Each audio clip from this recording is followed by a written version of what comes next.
பொன்னேரி அருகே முருகன் கோவிலின் பூட்டை உடைத்து மர்ம நபர்கள் கொள்ளை முயற்சி.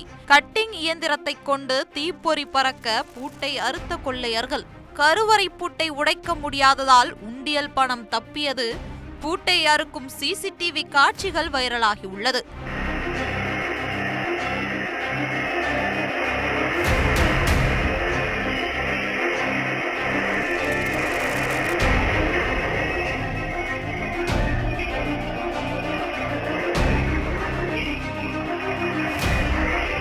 தைப்பூச திருவிழா நாளான நேற்று அதிகளவு பக்தர்கள் வந்து சாமி தரிசனம் செய்து சென்ற நிலையில் இரவு உண்டியலை எடுத்து கருவறையில் வைத்து கோவிலை பூட்டிவிட்டு சென்றனர்.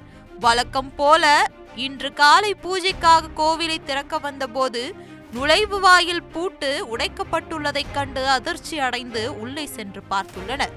அப்போது கோவிலில் இருந்த பீரோக்கள் உடைக்கப்பட்டு அதில் வைக்கப்பட்டிருந்த பொருட்கள் சிதறி இருந்த நிலையில் கருவறை பூட்டு உடைக்க முடியாததால் கொள்ளையர்கள் தப்பி சென்றுள்ளனர். இதனால் உண்டியல் காணிக்கை பணம் தப்பியது.